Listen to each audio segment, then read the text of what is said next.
തലയ്ക്കകത്തുള്ള കെട്ട് നീ രക്ഷപ്പെടരുത്. യേശുവിന്റെ നാമത്തില് തലയ്ക്കകത്തുള്ള കെട്ട് നീ വിശ്വസിക്കുമെങ്കില്, നീ കർത്താവിൽ വിശ്വസിക്കുമെങ്കില്, നീ എന്നെ വിശ്വസിക്കരുത്, നീ എന്നെ വിശ്വസിക്കണ്ട, യേശുവിനെ വിശ്വസിച്ച നിന്റെ തലയ്ക്കകത്തുള്ള കെട്ട് അധികാരത്തോടെ കർത്താവ് അഴിച്ചു മാറ്റുവാൻ ശക്തന. യേശുവിന്റെ നാമത്തിൽ, യേശുവിന്റെ നാമത്തില് യേശുവിന്റെ തലകൾ ഇറങ്ങട്ടെ. ചില നാഗത്തിന്റെ ശക്തികൾ തലയ്ക്കകത്ത്, ചില നാഗത്തിന്റെ സ്പിരിറ്റുകൾ തലകൾക്കകത്ത്, ചില നാഗത്തിന്റെ ശക്തികൾ ചുമത്തയില്ലാത്ത രീതിയിൽ തലയ്ക്ക് ഭ്രാന്തിന്റെ കെട്ടുകൾ, തലയ്ക്ക് ഭ്രാന്തിന് വേണ്ടി കെട്ടിയ സകല കെട്ടുകൾ അധികാരത്തോടെ മന്ത്രവാദങ്ങളെ യേശുവിന്റെ നാമത്തിൽ കർത്താവേ ഇപ്പോൾ ദൈവം പ്രവർത്തിച്ചരിക്കട്ടെ.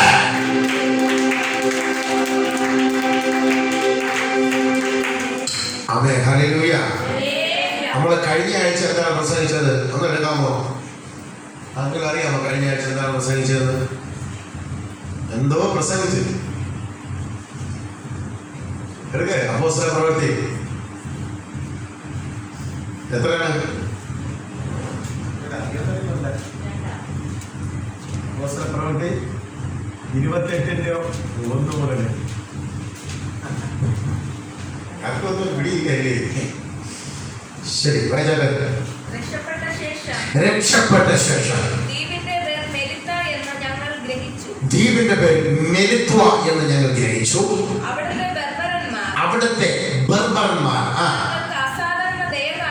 ഞങ്ങൾക്ക് അസാധാരണമായ ദയ കാണിച്ചു. മഴയും ശീതവും നിമിത്തം പൗലോസ് കുറെ വിറകു പെറുക്കി തീയിലിട്ടപ്പോൾ ഒരു അണലി ചൂട് നിമിത്തം പുറപ്പെട്ട്. ആര് തീയിലിട്ടത്? പൗലോസ് കുറെ വിറകു പെറുക്കി തീയിലിട്ടു. ഒരു അണലി ചൂട് നിമിത്തം പുറപ്പെട്ട്. ഒരു അണലി ചൂട് നിമിത്തം പുറത്തു ചാടി. എന്ത് നിമിത്തം? ചൂട് നിമിത്തം പുറത്തു ചാടി. ഒന്ന് മനസ്സിലാക്കേണ്ടത്, പൗലോസ് ആദ്യമായിട്ടാണ് മെലിത്വ ദ്വീപിൽ പ്രവേശിക്കുന്നത്. അതിന് മുന്നോടിയായിട്ട് അവിടുത്തെ ബർബർമാർ, അവിടുത്തെ മനുഷ്യർ, അവിടുത്തെ സ്ഥിര താമസക്കാരൻ, അന്ന് മാത്രമല്ല, അന്ന് മഴയുണ്ട്. ആ കാലത്തില് നല്ല തണുപ്പുണ്ടായിരുന്നു. ഇന്നാണ് ആമേസൂത്ര തണുപ്പോ മറ്റൊന്നോ തന്നെ ഇല്ലാത്തത്. മഴയുണ്ട് വല്ലപ്പോഴും, തണുപ്പില്ലാത്തത് ഇന്ന് ഈ കാലഘട്ടത്തിലാണ്. കാലവും കാലവർഷവും സകലത് അന്ത്യ കാലഘട്ടത്തിലേക്ക് അടുത്തുകൊണ്ടിരിക്കുമ്പോൾ തന്നെ ഇതെല്ലാം മാറി മറിഞ്ഞുകൊണ്ടിരിക്കുന്ന ഒരു കാലഘട്ടം. അതായത് നാം പൊയ്ക്കൊണ്ടിരിക്കുന്നത് അന്ത്യ കാലഘട്ടത്തിലേക്കാണ് നാം പൊയ്ക്കൊണ്ടിരിക്കുന്നത്. അഥവാ അന്ത്യ കാലഘട്ടം എന്ന് പറയുന്നത് അവസാന കാലഘട്ട നിമിഷത്തിലേക്കാണ് നാം സഞ്ചരിച്ചു കൊണ്ടിരിക്കപ്പെടുന്നത്. അതുകൊണ്ട് തന്നെയാണ് ദൈവം നമുക്ക് മനുഷ്യർക്ക് ഏൽപ്പിക്കപ്പെട്ട കാലവും കാലവർഷവും എല്ലാം തിരിഞ്ഞുകൊണ്ടിരിക്കുന്നു. പ്രൈസ്തലോ. എന്തുകൊണ്ടെന്നറിയാമോ? ജനം ദൈവത്തെ മനസ്സിലാക്കുന്നില്ല. ജനം ഒരേപോലെ പാപം ചെയ്തുകൊണ്ട് അവരുടെ തന്നിഷ്ടപ്രകാരം അവരുടെ നന്മകൾക്ക് വേണ്ടി, അല്ലെങ്കിൽ അവർ ജീവിക്കുവാൻ വേണ്ടി മറ്റു മനുഷ്യരെ ഉപദ്രവിക്കുകയും ദൈവത്തെ തള്ളിക്കളഞ്ഞിട്ട് അവർ ഭൂതത്തിന്റെ പുറകെ ചെന്ന് അവർ ഭൂതത്തിനെ ആശ്രയിച്ച് നടക്കുന്ന ഈ സാഹചര്യ കാലഘട്ടങ്ങൾ ആയതുകൊണ്ട് തന്നെ ദൈവം കാലത്തെയും കാലവർഷത്തെയും സകലത്തിലെ ദൈവം തിരിച്ചു മാറ്റുവാൻ ഇടയായി തീരപ്പെട്ടു. ഇത് കർത്താവിന്റെ വരവിന്റെ തുടക്കം. എത്ര ഹല്ലേലൂയ. ശക്തിയോടെ ഭരണവും ഭരണ സംഹിതകളും മാറി മറിഞ്ഞ് പെയ്ക്കൊണ്ടിരിക്കപ്പെടുന്നു. കാരണം ഭരണത്തിനകത്ത് മാറ്റങ്ങൾ സംഭവിച്ചുകൊണ്ട് ഇരിക്കപ്പെടുന്നു. ഏകാധിപത്യ ഭരണം വിരൽത്തുമ്പിലേക്ക് കടന്നു വന്നിരിക്കുന്ന അവസ്ഥ.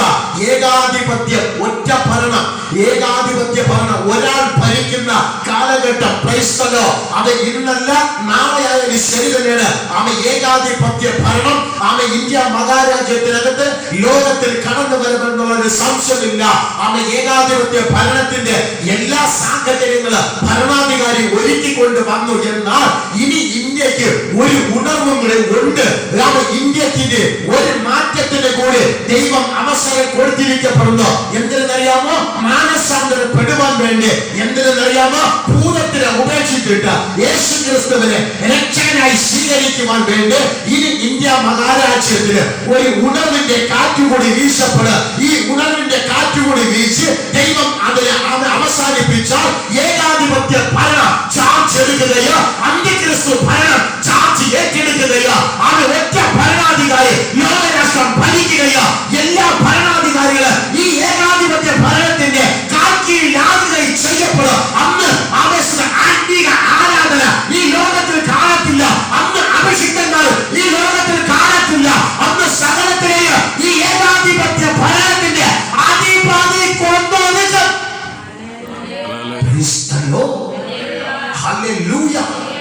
നിങ്ങൾ കുറിച്ചു വെച്ചോ. ഇത് ഏകാധിപത്യ ഭരണത്തിന്റെ തുടക്കമാണ്. ആമേൻ. ഇനി ഇന്ത്യക്ക് ഒരു ഉണർവ് കൂടി കഴിഞ്ഞു കഴിഞ്ഞാൽ ദൈവം ഇനി മനുഷ്യർക്ക് പ്രിഫറൻസ് കൊടുക്കത്തില്ല. പിന്നെ എന്താ പറയും, 7 വർഷം ഏകാധിപത്യ ഭരണം കാഴ്ചവെക്കപ്പെടുക. 3.5 വർഷം മഹ ഉപദ്രവകാലം. 3.5 വർഷം മഹ ഉപദ്രവ കാലഘട്ടം, മനുഷ്യനെ ഉപദ്രവിക്കുന്ന കാലഘട്ടം. നമുക്കറിയാം സഭകൾ എന്ന് പറയുന്നവര് അവർക്ക് 3.5 വർഷം ദൈവത്തെ അല്ലെങ്കിൽ യേശു കർത്താവിനെ ആരാധിക്കുവാൻ വേണ്ടി ഇവർക്ക് പ്രിഫറൻസ് കൊടുക്കപ്പെടും. എന്തുകൊണ്ടെന്നറിയാമോ? ഏകാധിപത്യ ഭരണക്കാര് എന്ത് കൽപ്പിക്കുന്നുവോ അതിവർ അനുസരിച്ച് നടക്കുന്നതിന് വേണ്ടി ഇവർക്ക് വീണ്ടും ഒരു പ്രിഫറൻസ് കൊടുക്കും. 3.5 വർഷക്കാലം. വീണ്ടും 3.5 വർഷം കഴിയുമ്പോഴാണ് മഹോപദ്രവകാലം കടന്നു വരപ്പെടുന്നത്. അന്ന് സകല വ്യക്തികളെ സകല മനുഷ്യരെയും ഇവർ കൊന്നൊടുക്കുവാൻ ഇടയായി തീരപ്പെടും. അന്ന് ഈ 7 വർഷത്തിനകം വെച്ച് തന്നെ തുടക്കമിടുമ്പോൾ തന്നെ അഭിഷേകം പ്രാപിച്ചവരാരും കാണത്തില്ല. അന്ന് നിങ്ങൾക്കാർക്കും അല്ലെങ്കിൽ അന്നത്തെ കാലഘട്ടത്തിൽ ജനസ്നാനം സ്വീകരിക്കുവാൻ കൊടുക്കുവാൻ വേണ്ടി അന്ന് തന്നെ ആരും കാണത്തില്ല. ദൈവത്തിന്റെ മക്കളെ ജനസ്നാനമേറ്റ് പരിശുദ്ധാത്മാവിന്റെ അഭിഷേകം പ്രാപിച്ച് അന്യഭാഷ പ്രാപിച്ച് യേശു ക്രിസ്തുവിനെ സ്വന്തം രക്ഷിതാവും സ്വന്തം പിതാവുമായി ഹൃദയത്തിൽ സ്വീകരിക്കുന്നവരെ യേശു ക്രിസ്തു മുമ്പേ എടുക്കപ്പെടും. ഹല്ലേലൂയ. ശക്തിയോടെ എങ്ങനെ മുമ്പേ യേശു ക്രിസ്തു എടുക്കപ്പെടും. അതാണ് ക്രിസ്തുവിന്റെ രണ്ടാമത്തെ വരവ് എന്ന് പറയുന്നത്. മധ്യാകാശത്തിലുള്ള വരവ് എന്ന് പറയപ്പെടുന്നത്. കർത്താവ് മധ്യാകാശത്തിൽ കടന്നു വരപ്പെടുമ്പോൾ തന്നെ കല്ലറയിൽ ഉറങ്ങുന്നവരും അത് ജീവനോടെ ഇരിക്കുന്നവരെയും യേശു കർത്താവ് സ്വർഗത്തിലേക്ക് എടുക്കപ്പെടും.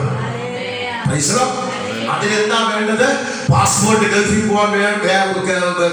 പോകണമെങ്കിൽ പാസ്പോർട്ട് വേണം, വിസ വേണം, എമിഗ്രേഷൻ വേണം, എന്താ പറയുക, മെഡിക്കൽ വേണം. ഈ മെഡിക്കൽ ഇതെല്ലാം കഴിഞ്ഞ് ഒരുങ്ങി നിൽക്കുന്നവരെ അഥവാ ഇതെടുത്തെല്ലാം പെർഫെക്റ്റ് ആണെന്ന് കാണുന്നവര് മാത്രമേ വിദേശത്തിലേക്ക് സ്വീകരിക്കത്തുള്ളൂ. രോഗമുള്ളവരെ വിദേശത്തേക്ക് എടുക്കത്തില്ല. അങ്ങനെ കുറെ നിബന്ധനകള് വിദേശത്തേക്ക് വച്ചിരിക്കുന്നത് പോലെ തന്നെ യേശു കർത്താവ് ചില നിബന്ധനകൾ വച്ചിരിക്കപ്പെടുന്നു. ആ നിബന്ധനകളാണ്: 1, മാനസാന്തരപ്പെടുക; 2, യേശു ക്രിസ്തുവിനെ സ്വന്തം രക്ഷിതാവും പിതാവുമായി സ്വീകരിക്കുക; 3, വിശ്വാസം കഴിഞ്ഞ് അടുത്ത പടി എന്ന് പറയുന്നത് മുങ്ങിസ്നാനം. എന്ത് മുങ്ങിസ്നാനമായിരിക്കുമെന്ന്? യേശുവിന്റെ നാമത്തിൽ മാത്രമല്ല മുങ്ങിസ്നാനം, പിതാവിന്റെ നാമത്തിൽ മാത്രമല്ല മുങ്ങിസ്നാനം, പരിശുദ്ധാത്മാവിന്റെ നാമത്തിൽ മാത്രമല്ല മുങ്ങിസ്നാനം, പിതാവിന്റെയും പുത്രന്റെയും പരിശുദ്ധാത്മാവിന്റെയും തൃത്വത്തിൽ മൂന്നാമനായിരിക്കുന്ന പരിശുദ്ധാത്മാവിന്റെ നാമത്തിലായിരിക്കുന്ന നാം സ്നാനം ഏൽക്കേണ്ടത്. യേശു മാത്രമുള്ള ആരാധന അത് ആരാധനയല്ല.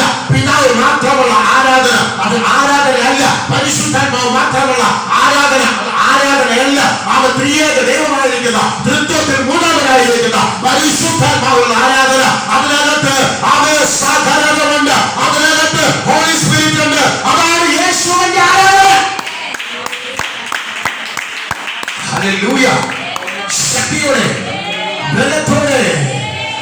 ആമേശ്വര ഒന്ന് ജലസ്നാനം സ്വീകരിക്കുക. എന്തിനാണ് ജലസ്നാനം സ്വീകരിക്കപ്പെടുന്നത്? നാം ചെയ്ത പാപങ്ങൾ. ആമേൻ, ഹല്ലേലൂയ. നാം ചെയ്ത് കൂട്ടിയ പാപങ്ങൾ. Price the Lord.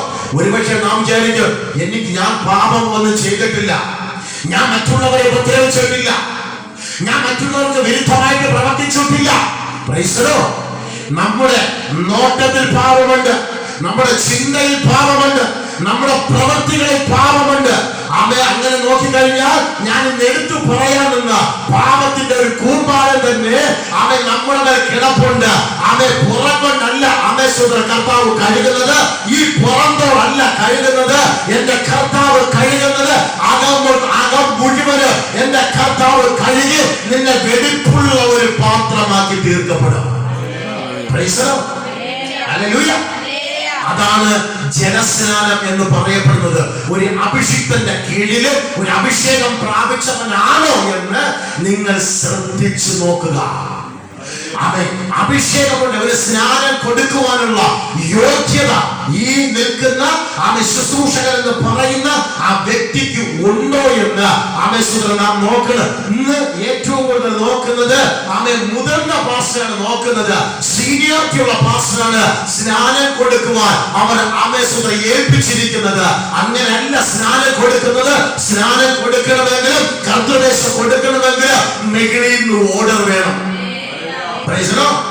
മുകളിൽ ഓർഡർ കിട്ടിയാൽ മാത്രമേ ഒരു മനുഷ്യന് സ്നാനം കൊടുക്കുവാൻ പാടുള്ളൂ. അങ്ങനെ ഉള്ളവന്റെ പേര് ജീവന്റെ പുസ്തകത്തിൽ എഴുതിയിരിക്കപ്പെടും. ഹല്ലേലൂയ.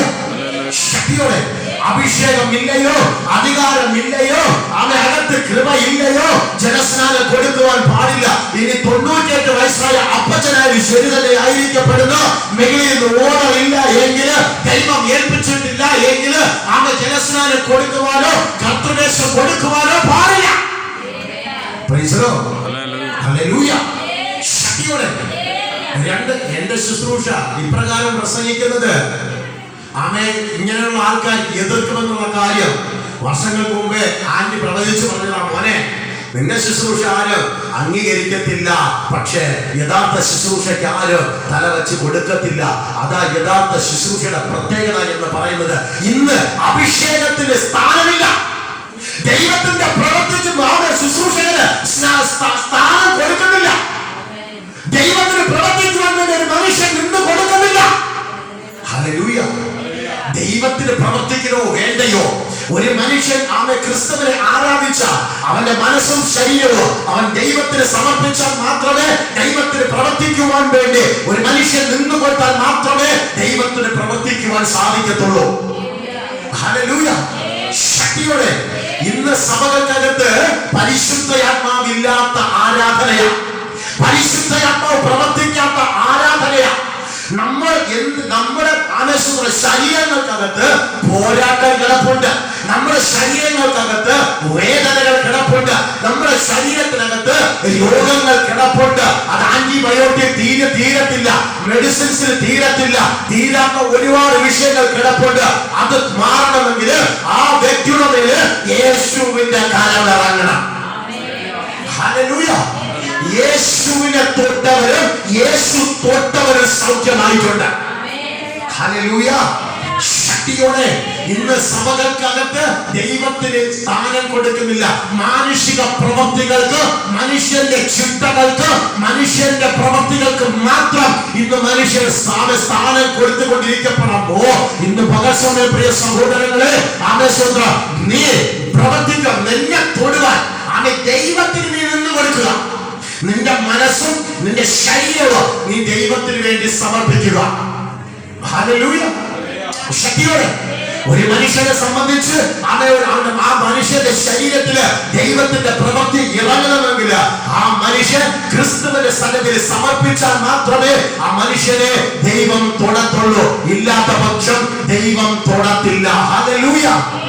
ശക്തിയോടെ ബലത്തോടെ സ്വർഗത്തിൽ പ്രവേശിക്കുവാൻ ഒരു മനുഷ്യൻ മാനസാന്തരപ്പെട്ട് നിത്യരാജ്യം അവകാശമാക്കണമെങ്കിൽ അവൻ ജലസ്നാനത്തോടു കൂടി ജലസ്നാനത്തിൽ വെടിപ്പായാൽ മാത്രമേ അവൻ നിത്യതയിലേക്ക് വഴി കാട്ടത്തുള്ളൂ.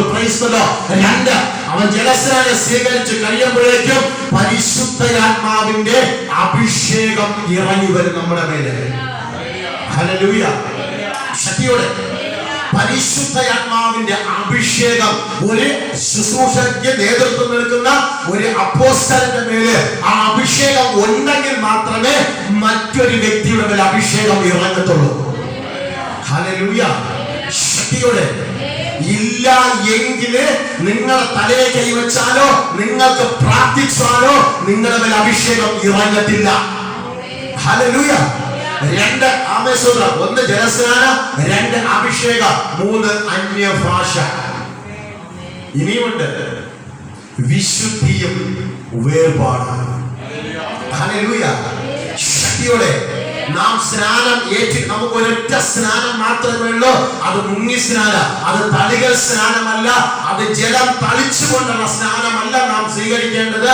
നാം എടുക്കേണ്ടത് മുങ്ങി സ്നാനമാണ് നാം എടുക്കേണ്ടത്. ജലസ്നാനം തന്നെയായിരിക്കുന്നു. ആറ്റിലോ തോട്ടിലോ കടലിലോ കായലിലോ ഇറങ്ങി ഒഴുക്കുള്ള വെള്ളത്തില് നാം ജലസ്നാനം സ്വീകരിക്കപ്പെടുമ്പോ നാം ശുദ്ധിയായി തീരപ്പെട്ടു. ഇതൊക്കെ കഴിയപ്പെടുമ്പോ വിശുദ്ധിയും വേർപാടും പാലിച്ചു കർത്തൃമേശ സ്വീകരിച്ച് അവൻ കർത്താവിന്റെ വരവിന് വേണ്ടി ഒരുക്കത്തോടുകൂടി നിൽക്കുന്നവരെ മാത്രമേ കർത്താവിന്റെ വരവില് കർത്താവിനോട് കൂടി അവൻ സ്വർഗത്തിലേക്ക് പ്രവേശിക്കുവാൻ പറ്റത്തുള്ളൂ. ഹല്ലേലൂയ.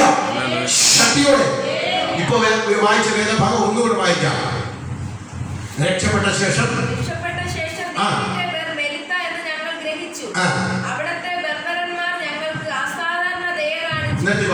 കഴിഞ്ഞാഴ്ച പ്രസംഗിച്ചതാണ്. അവിടുത്തെ ബർബറന്മാർ അഥവാ അവിടുത്തെ താമസക്കാരൻ ഇവരെ കപ്പൽ ഉടഞ്ഞ് കരയ്ക്ക് കയറിയവരാ. ഇവരെ കപ്പൽ ദൈവം തന്നെ തകർക്കുവാനിടയായി തീരപ്പെട്ടു. എന്തുകൊണ്ടെന്നറിയാമോ? ഈ ബർബറന്മാർ താമസിക്കുന്ന ഈ മെലിത്വ ദ്വീപ് അവൻ കർത്താവിനെ ക്ലിയറാക്കി തീർക്കുകയും ഈ മെലിത്വ ദ്വീപ് യേശു കർത്താവിൻ്റെതായി തീരുകയും ചെയ്യപ്പെടണം. ഈ മെലിത്വ ദ്വീപിനകത്ത് അവൻ കുടിയിരിക്കുന്ന ഭൂതത്തെ അഴിച്ചിട്ട് അവിടെ യേശു ക്രിസ്തുവിന്റെ നാമം സ്ഥാപിക്കപ്പെടണം. അതുകൊണ്ട് തന്നെ പൗലോസിനെ അഭിഷിക്തനായിരിക്കുന്ന പൗലോസിനെ കൂട്ടരെയോ കടലിനകത്ത് വെച്ച് ദൈവം അവന്റെ കപ്പലിനെ ഉടയ്ക്കുവാൻ തീരുമാനിച്ചു. കപ്പലിനെ ഉടച്ചു കളഞ്ഞു.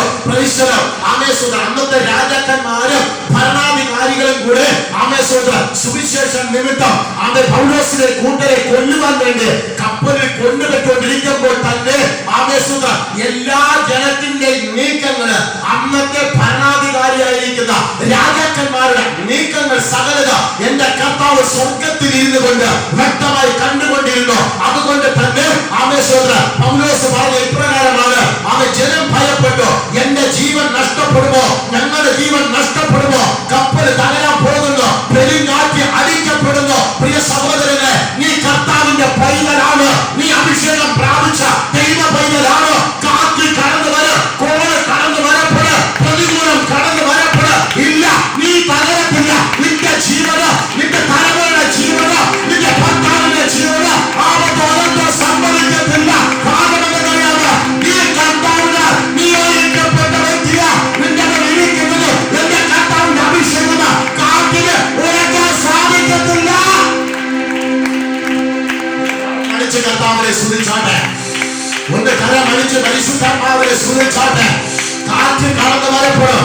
എന്നാൽ നീ ചിന്തിക്കും, ഇല്ല, ഞാൻ ഉറഞ്ഞു മാറാൻ പോകുന്നു, ഞാൻ തകരാൻ പോകപ്പെടുന്നു, എന്റെ കുടുംബം എന്തായി തീരപ്പെടും. ഇല്ല, ഇല്ല, തകരത്തില്ല. അവർ അഭിഷേകം ഉണ്ടെന്ന് അകത്ത് ഒരു അഭിഷേകം പ്രാർത്ഥിക്കാൻ വരുന്നു. അഭിഷേകമുള്ളവരാണ് നിന്റെ കുടുംബത്തിനകത്ത് ആവ തകർക്കാൻ വരത്തില്ല. നിന്റെ ജീവൻ എന്റെ കർത്താവിന്റെ കയ്യിലാണ്. നിന്റെ കുടുംബത്തിന്റെ ജീവൻ എന്റെ കർത്താവിന്റെ കയ്യിലാണ്. ഒന്ന് കരമടിച്ച് പ്രാപിച്ചാട്ടെ. ഒന്ന് കരമടിച്ച് പ്രാപിച്ചാട്ടെ. ഒന്ന് കരമടിച്ച് പ്രാപിച്ചാട്ടെ. അഭിഷേകത്തിന് പ്രത്യേകതയുണ്ട്. ദൈവകൃപയ്ക്ക് പ്രത്യേകതയുണ്ട്. കാരണം എന്തറിയാമോ? കാറ്റിന് വിട്ടു കൊടുക്കത്തില്ല, അവനെ കപ്പലിന് വിട്ടു കൊടുക്കത്തില്ല, കടലിന് വിട്ടു കൊടുക്കത്തില്ല, പിശാചിന് വിട്ടു കൊടുക്കത്തില്ല.